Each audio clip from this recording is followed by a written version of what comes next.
अखिलेश यादव से फोन पर की बात और जनसभा में जाकर कर दिया बड़ा ऐलान। बोले केजरीवाल, मेरी 5 मांगे पूरी कर दो, मैं राजनीति छोड़ दूंगा। दिल्ली से लेकर यूपी तक गर्मा गई सियासत। क्या ये लोकसभा चुनाव से पहले नया मास्टर स्ट्रोक है? नीतीश कुमार की पलटी के बाद केजरीवाल पर है पूरे विपक्ष की निगाहें। अखिलेश भी साथ खड़े दिखाई दे रहे। दिल्ली के मुख्यमंत्री अरविंद केजरीवाल एक बार फिर से सुर्खियों में हैं। गठबंधन पर बातचीत के लिए पहले उन्होंने अखिलेश यादव को फोन किया, इंडिया गठबंधन पर बड़ी बात कही और फिर हरियाणा की जींद में जाकर जनसभा को संबोधित करते हुए कुछ ऐसा कह दिया कि भाजपा से लेकर कांग्रेस तक सन्न रह गए। केजरीवाल ने कहा कि अगर उनकी 5 मांगे पूरी कर दी जाती हैं, तो वो हमेशा हमेशा के लिए राजनीति छोड़कर चले जाएंगे। भारतीय जनता पार्टी अगर चाहती है कि वो सियासत से दूर चले जाएं, तो उनकी 5 मांगों को मान लेना चाहिए। जनसभा को संबोधित करते हुए केजरीवाल ने अपनी 5 मांगे गिनाई और कहा कि अगर इन्हें सरकार पूरा कर दे तो वो सियासत छोड़ने के लिए पूरी तरह से तैयार हैं। उन्होंने कहा कि मैं यहाँ सत्ता के लिए आया ही नहीं था, मुझे यहाँ पैसे भी नहीं कमाने हैं, ना ही मंत्री या मुख्यमंत्री बनना है। केजरीवाल ने कहा कि 140 करोड़ लोगों की तरफ से मेरी पहली मांग है कि इस देश की शिक्षा व्यवस्था को ठीक कर दिया जाए, सबके लिए समान शिक्षा का इंतजाम कर दिया जाए, अमीर गरीब सबको एक समान शिक्षा मिलनी चाहिए।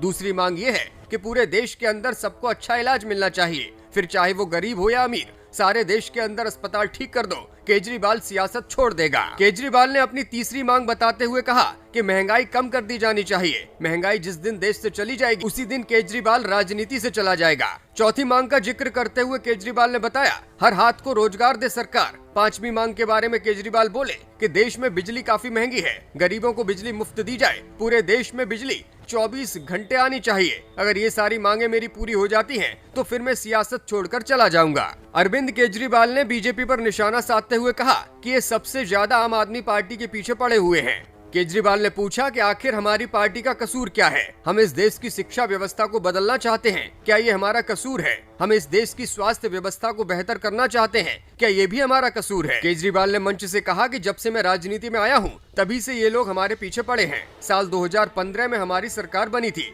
तब से लेकर अब तक पार्टी के कई नेताओं को भाजपा ने जेल भेज दिया। केजरीवाल ने जेल में बंद अपने साथियों और नेताओं को भी याद किया। उन्होंने कहा कि मनीष सिसोदिया जेल में गए, मनीष सिसोदिया का क्या कसूर है? क्या उनका यही कसूर है कि उन्होंने भ्रष्टाचार नहीं किया? उन्होंने गरीबों के बच्चों को अच्छी शिक्षा देने की जरूरत की, क्या ये भारतीय जनता पार्टी को पसंद नहीं आया? सीएम केजरीवाल ने कहा कि सत्येंद्र जैन को भी जेल में क्यों डाला गया? सत्येंद्र जैन ने दिल्ली के सरकारी अस्पतालों को 5 स्टार अस्पतालों की तरह बनाया था, गरीबों को वहाँ फ्री इलाज मिल रहा था, फिर ऐसे में उन पर भ्रष्टाचार के आरोप लगा दिए गए। केजरीवाल ने ये भी कहा कि मैं हरियाणा का हूँ, हरियाणा वालों को डराने की कोशिश कोई भी नहीं करे। भारतीय जनता पार्टी चाहे जितने भी जुल्म कर ले, वो हमेशा इनकी खिलाफत करते रहेंगे। Bureau report, media.